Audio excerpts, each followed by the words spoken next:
தந்தை, மகன், தூய ஆவியாரின் பெயராலே ஆமென். அன்பார்ந்தவர்களே, நாம் மீட்படைவது என்பது நம்முடைய முயற்சி கிடையாது.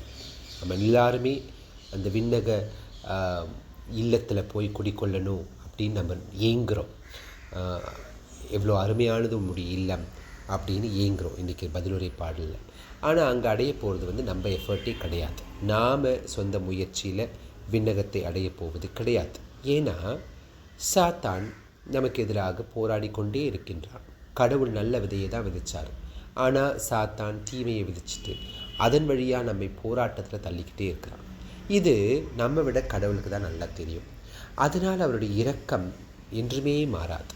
இவங்க சொந்த முயற்சியில் என்னை அடையவே முடியாது, நான் தான் அவங்களுக்கு உதவி செய்யணுன்றது கடவுள் உறுதியாக இருக்கிறார். ஆனால் என்ன முக்கியம்னா, நாம் அந்த கடவுளுடைய அந்த இரக்கத்தை சாதகமாக பயன்படுத்திக்கிட்டு நம்ம முயற்சியே செய்யாமல் நம்ம இந்த தீமையின் விதைகளை எடுத்துக்கிட்டு வாழும் வாழ்க்கையை தான் வாழக்கூடாது. இதுதான் இன்றைய முதல் வாசகத்தில் எரேமியா இறைவாக்கினர் வழியாக கடவுள் சொல்லுது. உங்கள் வாழ்க்கையை சீர்படுத்திக்கோங்க. கடவுள் இங்கே இருப்பார், இது கடவுளுடைய ஆலயம் சொல்லிட்டு இருக்காதீங்க. அப்படியே நீங்கள் உங்களை சீர்படுத்தாமல் இது கடவுளுடைய ஆலயம்னே சொல்லிட்டு இருந்தீங்கன்னா நான் இருக்க மாட்டேன் இங்கே அப்படின்ற மாதிரி கடவுள் சொல்கிறார். அந்த மாதிரி நம்மளுடைய முயற்சி, நம்முடைய விருப்பம், நம்முடைய சிறு ஒத்துழைப்பு கடவுள் நாடுறார். பெரும் பங்கு அவர் தான் பண்ண போகிறார். 99% 99% அவர் தான் பண்ண போகிறார். 1% நாம் பண்ணணுன்னு அவர் எதிர்பார்க்குறார். அந்த 1% கூட நம்ம ரீச் பண்ணலைன்னா கூட முயற்சி செஞ்சோன்னாவே போதும். 0.1% மட்டும் ரீச் பண்ணாலும் முயற்சி செஞ்சோம் அந்த 1% ரீச் பண்ணுறதுக்குனாவே கடவுள் அதை ஏற்றுக்கொண்டு நம்மை ஆசீர்வதித்து நம்மை விண்ணகத்திற்கு அழைத்து சென்று விடுவார். இன்றைக்கி புனித பாண்டலியோன் அப்படின்ற ஒரு புனிதரை நினைவு கூறுகின்றோம். 3ஆம் நூற்றாண்டில் வாழ்ந்தவர் இவர் ஒரு நல்ல திறமைசாலியான மருத்துவர், நல்ல கிறிஸ்தவரும் கூட. ரொம்ப அருமையான புனிதமான வாழ்க்கையை வாழ்ந்தவர்.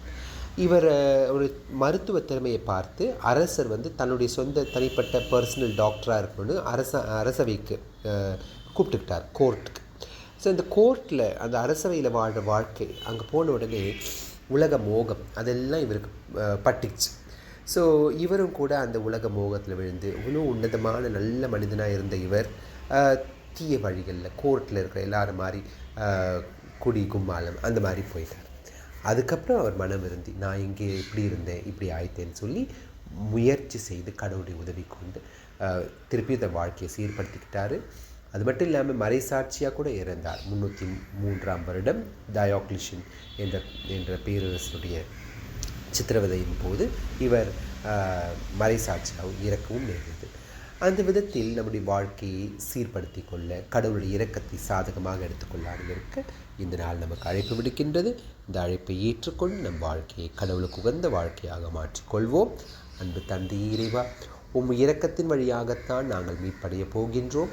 ஆயினும் எங்களுடைய ஒத்துழைப்பை, எங்களுடைய ஆர்வத்தின் வழியாக, எங்களுடைய முயற்சிகள், கடினமான முயற்சியின் வழியாக நல்ல வாழ்க்கையை வாழ, கட்டளைகளுக்கு கடைபிடித்து வாழ நாங்கள் செய்யும் முயற்சிகளின் வழியாக எங்கள் ஆர்வத்தை வெளிப்படுத்த நீர் விரும்புகின்றீர்.